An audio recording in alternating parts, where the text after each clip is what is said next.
안녕하세요. 네, 행복한 안식일입니다. 한 편의 영화 같은 목장의 이야기를 보면서 각 목장이 아마도 이렇게 영화 같은 삶을 나날이 경험하고 있지 않을까라는 생각이 들었습니다. 오늘은 결말을 바꾸는 약속이라는 제목으로 하나님의 말씀을 함께 나누겠습니다. 2004년 12월 26일 인도양 해저에서 당시 지진계 기록상 세 번째로 강력한 대형 지진이 일어났다고 합니다. 히로시마에 떨어진 핵폭탄 23,000개와 맞먹는 위력이었습니다. 진도 9.1을 기록한 이 지진의 충격파로 약 23만 명의 목숨을 앗아갔는데 해일이 지나는 곳에 살았던 모켄족이라고 불리는 사람들은 살아남았다고 해요. 거기서 유일하게 정말 온 족속이 살아남았는데요. 이들은 어떻게 살아남았을까요? 모켄족은 태어나서 죽을 때까지 바다에서 생활한다고 합니다. 제가 어릴 때 제주도에 산다고 해녀 아니냐 이런 얘기를 들었는데 이 친구들은 어릴 때부터 바다에서 생활을 해서 물속을 육지 사람보다 2배 더 선명하게 볼 수 있고 물속에서 숨을 참는 것은 수백 번도 하는 일이라고 합니다. 네, 모켄족에 이런 기술이 있었기 때문에 해일 속에서 생존할 수 있었던 것일까요? 그들이 생존할 수 있었던 이유는 약속을 지켰기 때문입니다.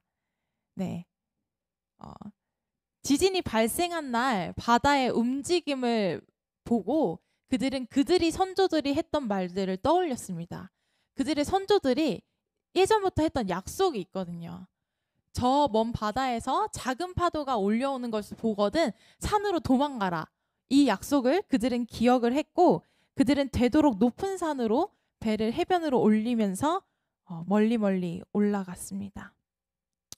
그들이 선조의 때부터 주어졌던 그 말씀대로 행했기 때문에 그들은 생존할 수 있었던 것이었죠. 우리의 신앙도 이와 같습니다. 이미 주어진 하나님의 말씀을 지키는 것, 그것이 우리가 살아남을 수 있는 방법입니다. 오늘 말씀은요. 제가 계속 해도 되나요? 네. 지금 약속이 조금 하나가 틀어져서 지금 네, 오늘 나눌 말씀은요. 하나님께서 주신 말씀과 그 약속을 지키지 않은 악한 왕으로 가득했던 북방 이스라엘의 멸망에 관한 이야기입니다. 이 말은요. 드디어 우리가 몇 달 동안 계속 들어왔던 이 열왕기서가 마지막으로 이제 간다라는 것을 의미합니다. 여러분 북이스라엘의 멸망이라고 하면 어떤 이미지가 떠오르시나요? 우상숭배. 네. 저는 북이스라엘 멸망이라고 하면 떠오르는 게 없었어요. 왜냐면 예루살렘 멸망, 다니엘과 세 친구들 모두 다 그냥 유다의 멸망 같았기 때문입니다. 북이스라엘의 멸망은 정말 구약 성경에서 스치듯이 지나갑니다. 너무 짧아서요. 열왕기하 17장을 자세히 보지 않는다면 어쩌면 발견하지 못했을 수도 있어요. 너무 짧게 기록됐습니다. 바로 이렇게 기록됐는데요. 호세아 9년에 아수르 왕이 사마리아를 취하고 격렬한 전쟁의 이야기나 내분, 배도 이야기 없이 북이스라엘은 멸망합니다. 그럼에도 불구하고 이 북이스라엘의 멸망에서 열왕기하 17장은 매우 중요한 장이라 여겨집니다. 바로 하나님의 이스라엘을 향한 마음이 담겨져 있기 때문입니다. 왜 이들이 멸망할 수 없는가를 바라보면서 오늘 함께 하나님의 말씀의 은혜를 나누고자 합니다. 북이스라엘이 멸망한 첫 번째 이유는요. 그들이 이방인의 규례를 따랐기 때문입니다. 제가 읽겠습니다. 이 일은 이스라엘 자손이 자기를 애굽에서 인도하여 내사 애굽 왕 바로의 손에서 벗어나게 하신 그 하나님 여호와께 죄를 범하고 또 다른 신들을 경외하며 여호와께서 이스라엘 자손 앞에서 쫓아내신 이방 사람의 규례와 이스라엘 여러 왕의 세운 율례를 행하였습니다. 하나님께서는 이스라엘 백성을 출애굽시키셨습니다. 애굽이라는 땅에서 출애굽하는 과정은 쉽지 않았어요. 광야에서 물기둥과 불기둥 만나로 그들을 지키신 하나님께서는 가나안 땅의 여정을 허락하시고 그 땅을 들어가게 하셨습니다. 그들이 그토록 원했던 약속의 땅 가나안 땅으로 들어갔을 때 하나님께서 그들과 한 가지 약속을 하셨어요. 그 약속은 바로 이방인들과의 관계였습니다. 모세를 통하여 여호수아를 통하여 하나님께서는 가나안 땅으로 들어갈 때 각 지파에게 주어질 기존의 땅에 있는 모든 백성들을 물리치라고 이야기하셨습니다. 내 하나님 여호와께서 그들을 내게 붙여 너로 치게 할 것이니 그때 너는 그들을 진멸할 것이라. 그들과 무슨 언약도 하지 말 것이요 그들을 불쌍히 여기지도 말 것이며. 그런데 이스라엘 백성들은 이 약속을 지켰을까요? 네, 지키지 않았습니다. 오히려 그들과 어울리며 하나님의 언약이 아닌 이방인의 율례를 따르는 삶을 살아갑니다. 하나님의 말씀을 따름으로 주어진 땅에 우위에 있을 수 있었던 그들은 하나님의 언약을 잊음으로 땅의 거민을 섬기는 자리에 가게 됩니다. 누구의 종도 될 수 없이, 누구의 종이 될 필요도 없이 승승장구할 수 있었던 백성들이 말이죠. 하나님께서 오랜 시간 동안 역사하신 바를 물거품으로 만드는 일을 이스라엘 백성들이 하게 된 것입니다. 그리고 오늘 본문에서 호세아 왕은 그들이 힘겹게 나왔던 그 애굽의 속국으로 스스로 찾아가려는 모습을 보여줍니다. 당장의 위기를 넘기기 위하여 스스로 생각했을 때 강한 나라, 나를 도와줄 수 있는 나라를 찾아간 것입니다. 그 나라가 애굽이라는 것은 우리에게 많은 생각을 하게 합니다. 출애굽한 백성들, 이스라엘의 백성들에게 애굽은 그들과 함께한 하나님의 영광을 드러낼 수 있는 가장 적합한 장소였습니다. 진정한 주권의 회복, 늘 함께 하시는 하나님, 늘 동행하시는 하나님에 대해서 간증할 수 있는 그 사건이 일어난 장소가 애굽이었어요. 황폐한 땅에서 건져내신 하나님을 드러낼 수 있는 그곳, 하나님의 온전한 승리를 찬양할 수 있는 그곳. 호세아 왕은요, 그런 하나님의 온전한 승리로 기억돼야 하는 그곳으로 다시 되돌아가는 선택을 함으로써 이스라엘을 하나님의 출애굽을 잊어버린 수치의 멸망의 자리로 이끌게 되었습니다. 나의 출애굽을 잊어버리면 이런 선택을 하게 된다는 거예요. 나와 동행하신 하나님, 역사하신 하나님을 잊고 순간의 이익을 선택했을 때 그 결과는 수치 그 자체였습니다. 북이스라엘이 멸망한 두 번째 이유는 산당과 우상을 섬겼기 때문입니다.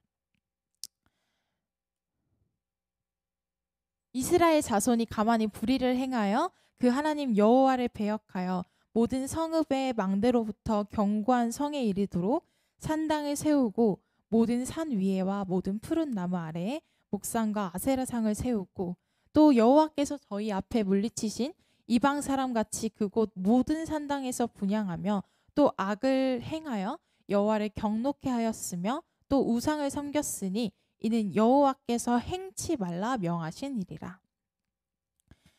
가나안 땅을 들어오고 각 땅을 기업으로 받은 그들은 하나님을 온전히 섬기는 것이 아니라 그 땅의 신을 믿는 방법에 따라서 하나님을 섬겼습니다. 그 방법 중 하나는 바로 산당과 우상을 만드는 것이었어요. 삼손 이야기 아시죠? 머리카락이 길고 힘이 센 삼손의 이야기의 때는 바로 왕도 없고 선지자도 없었던 선지자도 제 역할을 하지 못했던 어지러운 사사시대의 일이었습니다. 그런데 우리가 한 가지 기억해야 할 사실은 사사시대는 이스라엘 백성들이 그토록 원했던 가나안 땅으로 들어간 바로 그 직후라는 것입니다. 그런데 사사기 17장에는 산당을 자기 집에 만들고 제 마음대로 제사장을 두는 미가라는 사람의 이야기가 나옵니다. 아론의 자손인 레위인을 제사장으로 삼지 않고요. 예배드릴 성소가 바로 정말 같은 지역에 있음에도 불구하고 자신의 집에 산당을 마련해요. 다른 이방인들이 하나님을 섬기는 것처럼 자신이 편한 방식, 자신이 옳다고 하는 방식으로 하나님을 섬기는 때가 바로 사사기의 때. 이스라엘 백성들이 그토록 원했던 가나안 땅을 들어갔던 바로 그 직후였습니다. 정말 거의 처음 온전히 함께 하신 하나님께 감사의 찬송과 은혜를 돌려야 될 그 시기부터 그들은 자기 마음대로의 신앙을 시작했습니다. 하나님께서 하라고 말씀하신 그 방법대로가 아니라 자기 자신이 하고 싶은 방법대로 하나님을 찾았어요. 그런 그들이 산당을 만든 목적은 하나님을 더 잘 섬기기 위해서였습니다. 그들은 하나님을 더 잘 섬겨보려고 뭔가를 만들어 본 거예요. 자기 자신을 위해서. 그러나 그때부터 시작해서 지금까지 자신의 멋대로 신앙을 해온 자들의 모습을 하나님께서는 오늘 본문에서 이렇게 말씀하십니다. 이스라엘 자손이 가만히 불의를 행하여 그 하나님 여호와를 배역하여. 그 하나님 여호와를 배역했다. 하나님을 드러내야 했던 이스라엘의 신앙은 하나님을 가리우는 신앙이었습니다. 북이스라엘이 멸망한 세 번째 이유는요, 그들이 선지자의 말을 거절했기 때문입니다. 이방인과 교제하고 우상을 섬기며 자기 마음대로 하나님을 찾는 자들을 위해서 하나님께서는 다시 친절히 알려주시기 위해서 선지자들을 통해 말씀하셨습니다. 우리가 잘 아는 엘리야와 엘리사뿐만 아니라 여러 선지자들을 통해서 말씀하셨어요. 혹시나 나와의 언약을 잊었을까봐 다시 그 언약을 상기시키는 말씀을 해주셨습니다. 그러나 선지자의 말을 들은 그들은 변화가 없었습니다. 오늘 본문에서 하나님께서는 그들의 모습을 이렇게 말씀하세요. 저희가 듣지 아니하고 그 목을 굳게 하기를 그 하나님 여호와를 믿지 아니하던 저희 열조의 목같이 하여. 하나님이 선지자들의 말을 듣지 않는 그들의 모습을 그들의 열조의 모습과 같았다라고 얘기합니다. 신명기 9장에서는 그 열조의 모습을 이렇게 기록합니다. 너는 목이 곧은 백성이니라. 너는 광야에서 내 하나님 여호와를 경노케 하던 일을 잊지 말고 기억하라. 내가 애굽 땅에서 나오던 날부터 이곳에 이르기까지 네 여호와를 거역하였을 때 내가 이르시되 일어나 여기서 속히 내려가라. 내가 애굽에서 인도하여 낸 내 백성이 스스로 부패하여 내가 그들에게 명한 돌을 속히 떠나 자기를 위하여 우상을 부어 만들었느니라. 여호와께서 또 내게 일러 가라사대 내가 이 백성을 보았노라. 보라, 이는 목이 곧은 백성이니라. 그들이 선택한 모습은 목이 굳은 교만한 그 뜻을 굽히지 않았던 그들의 조상의 모습과 같았습니다. 그들의 조상은요, 애굽 땅에서 나오던 날부터 늘 하나님을 거역했고 자기를 위하여 우상을 만들었습니다. 이미 기록된 말씀을 통하여 그 열조가 어떻게 행했는지를 알았음에도 불구하고 그들은 선지자들로부터 기회가 찾아왔을 때 그들의 기회를 날려버립니다.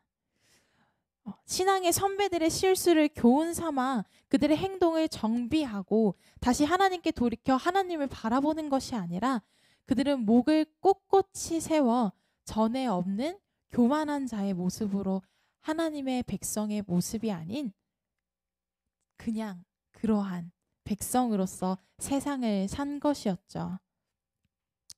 호세아 선지자는 이스라엘의 이 모습을 이렇게 얘기합니다. 이스라엘의 교만은 그 얼굴에 증거가 되나 저희가 이 모든 일을 당하여도 그 하나님 여호와께로 돌아오지 아니하며 구하지 아니하는도다. 이스라엘이 가졌던 교만한 목이 굳은 그러한 신앙의 정신은 하나님께도 돌아오지 않게 하는, 그리고 하나님을 구하지 않게 하는 그러한 신앙의 모습으로 이어집니다. 이렇게 이스라엘은 하나님의 선지자의 말을 거절합니다. 이러한 이유들로 북이스라엘은 멸망당하고 말았습니다. 하나님의 심판하심이 주어진 것이죠. 그리고 이어지는 성경절에서는 유다 또한 멸망당하게 될 것이라고 얘기합니다. 여호와께서 이스라엘의 온 족속을 버리사 괴롭게 하시며 노략군의 손에 붙이시고 심지어 그 앞에서 쫓아내시니라. 하나님의 백성들의 최후가 이러한 멸망이라는 것은 우리의 마음속에 정말 깊은 심령에 혼란을 주게 됩니다. 그런데 여러분, 다음에 이 세 가지 이유, 제가 아까 말씀드린 이방인의 규례를 따르고 산당과 우상을 섬기고 선지자의 말을 거절한 것, 그것이 이스라엘 백성들이 멸망한 이유의 전부였을까요? 생각해보면 방금 제가 말씀드린 이 이유들은요, 여러분들이 정말 몇 달 동안 LT 묵상에서도 그리고 교회에서도 너무나도 자주 들었던 이스라엘이 행한 죄였습니다. 그것 때문에 이스라엘이 멸망한 것일까요? 이제까지 말 듣지 않았던 이스라엘 백성들이 반복해서 했던 행동이었는데요. 이어지는 18장에서는 이스라엘의 멸망의 이유를 이렇게 기록합니다. 이는 저희가 그 하나님 여호와의 말씀을 준행치 아니하고 그 언약을 배반하고 여호와의 종 모세의 모든 명한 것을 거스려 듣지도 아니하며 행치도 아니하였음이더라. 말씀을 준행치 아니했고 언약을 배반했고 듣지도 행치도 아니하였다. 이것이 이스라엘 백성들이 멸망할 수밖에 없었던 진짜 이유였습니다. 그리고 이 말씀은 그들이 오래전부터 있어온 하나님과의 약속을 깼다라는 것을 이야기합니다. 분명 이들은 알고 있었어요. 가나안 땅에 들어가게 하신 하나님께서 그들에게 먼저 약속을 하셨다는 사실을 알고 있었고, 그들이 가나안 땅에 들어가기 위해서 하나님께서 약속으로 광야 가운데서 하신 일들을 알고 있었습니다. 그들이 언약 백성이라는 사실을 알고 있었습니다. 그런즉 너는 오늘날 내가 네게 명하는 명령과 규례와 법도를 지켜 행할지니라. 너희가 이 모든 법도를 듣고 지켜 행하면 내 하나님 여호와께서 내 열조에게 맹세하신 언약을 지켜 내게 인애를 베푸실 것이라. 약속이 있었어요. 잘 지켜라라는. 그러나 그들은 그 약속을 잊어버리고 맙니다. 거의 모든 약속을 잊어버렸어요. 그래서 열왕기하 17장에서 하나님께서 이스라엘 백성의 멸망을 얘기하실 때 구구절절히 그 약속을 잊어버린, 어떤 약속을 잊어버렸는지에 대해서 얘기하고 계신 것입니다. 약속의 땅에 들어가서 행할 일과 선지자의 입을 통해서 말씀하실 것이라는 그 말씀, 그 모든 것들을 잊어버립니다. 나와 약속한 모든 것을 잊어버렸다. 그렇게 말씀하시는 것이에요. 선지자 왕은 그들에게 주어진 상황에 대해서 이렇게 얘기합니다. 각 시대를 통하여 사단은 선민들로 하여금 저희가 영원히 지키기로 약속한 명령과 규례와 법도를 잊어버리게 하려고 여러 번 시도하였다. 사단은 만일 그가 이스라엘로 하나님을 잊어버리고 다른 신들을 쫓아 그들을 섬기며 그들에게 절하게 만들 수 있다면 그들이 정령이 멸망할 것을 알고 있었다. 사단도 알고 있었고 이스라엘의 모든 백성들이 알고 있었던 그 약속한 것을 잊어버린 그들은 더 이상 언약 백성으로 살아갈 수 없었습니다. 그렇게 반복한 죄를 짓던 그들에게, 그렇기 때문에 하나님께서는 결국 멸망이라는 판결을 내리신 것이죠. 하나님과의 언약을 지키는 것, 그것은 유일하게 그들이 행해야 했던 일이었으나 그들이 그 일을 하지 않았을 때 하나님의 손길은 그들을 떠나버렸습니다. 은혜로 주어진 삶에서 정말 약 200년이 넘는 기간 동안 하지 말아야 할 일들을 반복해서 행했던 그들에게 하나님의 은혜는 떠나버리고 만 것입니다. 이것이 은혜를 잊어버린 자들의 결과입니다. 약속을 잊은 백성들의 결과였습니다. 온전히 경외하지 못하고 자기 멋대로의 신앙을 한 그들은 나라를 잃어버렸습니다. 백성들은 뿔뿔이 흩어지고 하나님만을 예배하는 성전이 아닌 이방신들 예배하는 성전으로 성전의 모습은 바뀌어 버립니다. 예루살렘 성전은 무너지고 밝은 가운데 늘 보이는 하나님으로서 동행하셨던 하나님이 아닌 어둠 가운데 숨어 움직이시는 하나님을 찾아야만 했습니다. 이것이 결과였습니다. 너무 슬픈 결과로 여겨집니다. 열린교회 성도 여러분, 저는 이 북이스라엘의 멸망을 통해서 같이 나누고 싶은 질문이 생겼습니다. 우리는 우리의 삶에서 얼마나 많은 하나님의 은혜를 잊어버리고 살아갈까요? 아니, 어떤 하나님과의 약속을 기억하면서 살아가고 있을까요? 하나님께서 저와 우리들의 삶에도 약속을 주셨습니다. 성경을 구약과 신약이라고 하죠. 하나님께서 구약과 신약, 그것을 주신 이유는요, 하나님의 언약책을 저희에게 주신 것입니다. 우리와 계속 약속하신다는 것을 이야기하시는 것이죠. 수많은 약속들로 기록된 것이 성경입니다. 그렇다면 성경을 읽고 그리스도인으로서 삶을 살아가는 우리는 하나님과 어떤 약속을 하면서 살아가고 있을까요? 하나님과의 어떤 약속을 기억하면서 살아가고 있을까요? 그렇기에 열왕기하 17장은 매우 슬픈 장입니다.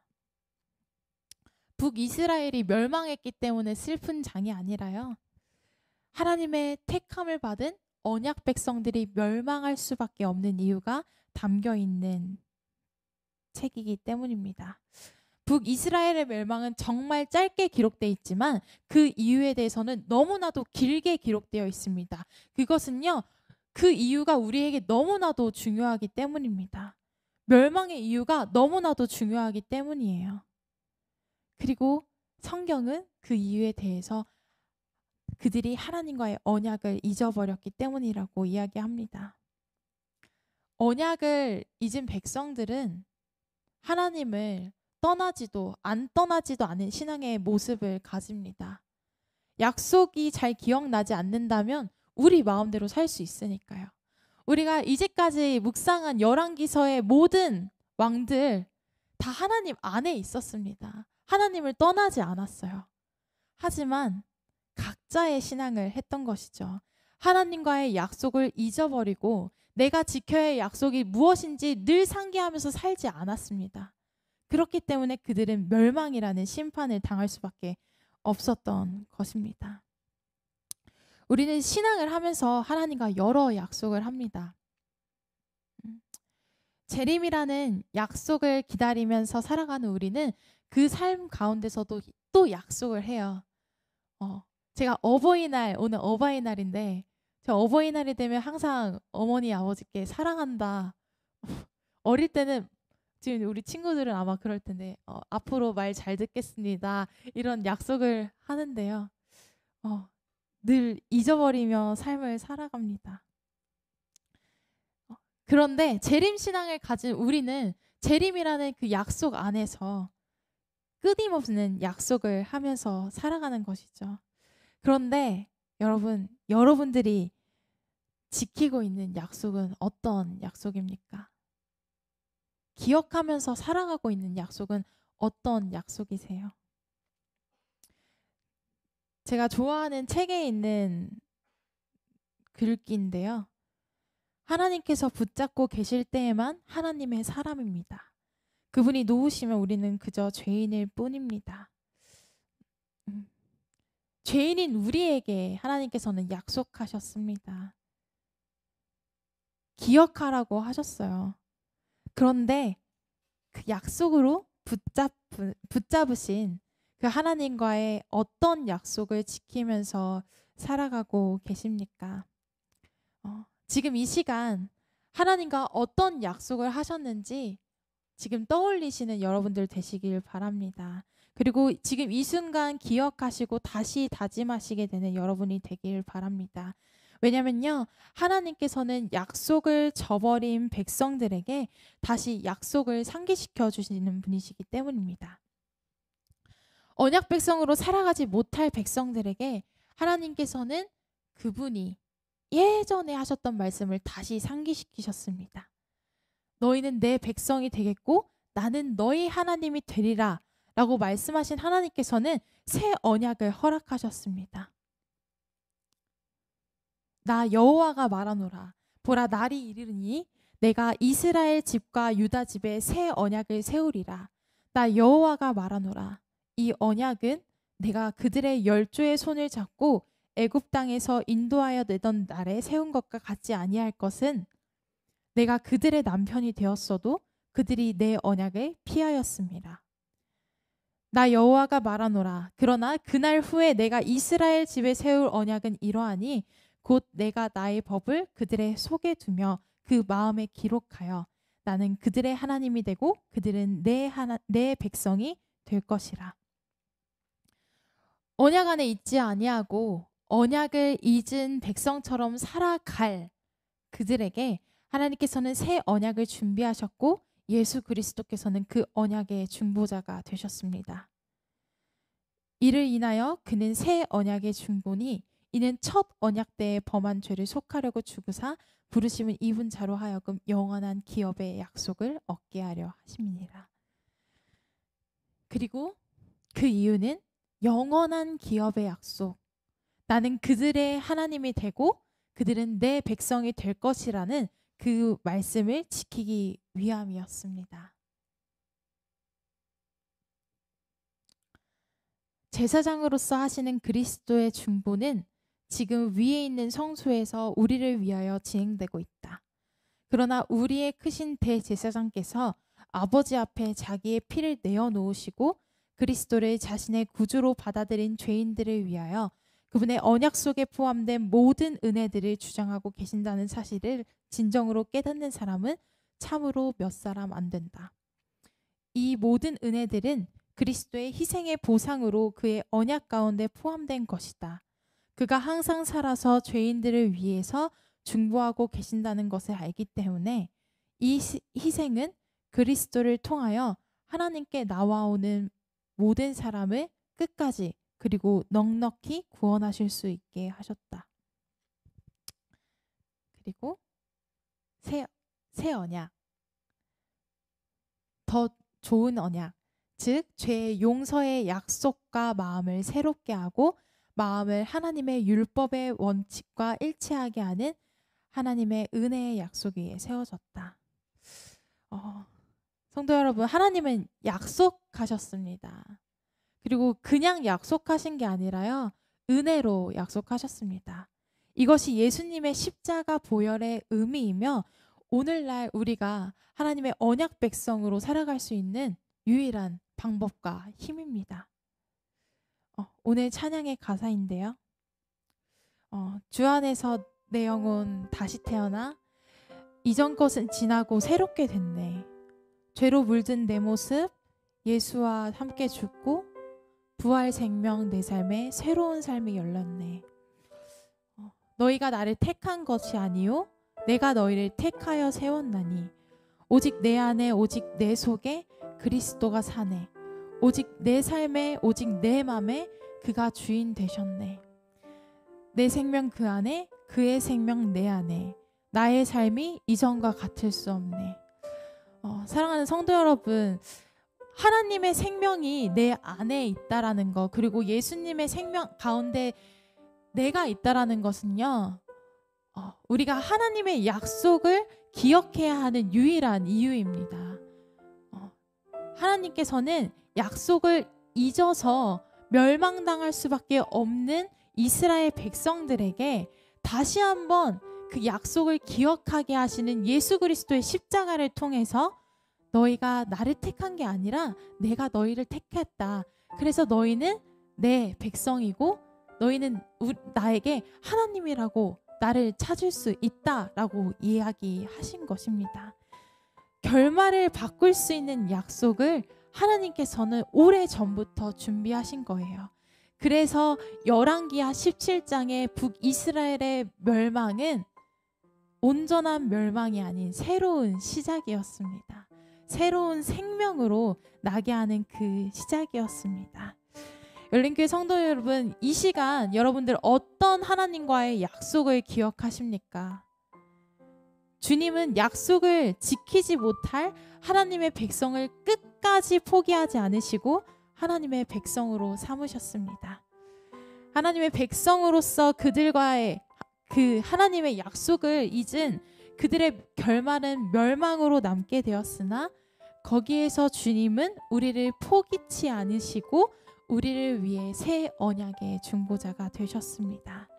내가 연약하고 부족하지만 포기치 아니하시고 약속하시는 하나님께서는 우리의 아버지로서 끊임없이 활동하고 계십니다. 그렇기에 이 시간 하나님과의 약속을 기억하며 그 약속을 지키기로 결심하시는 여러분들 되시기 바라며 말씀을 마치겠습니다.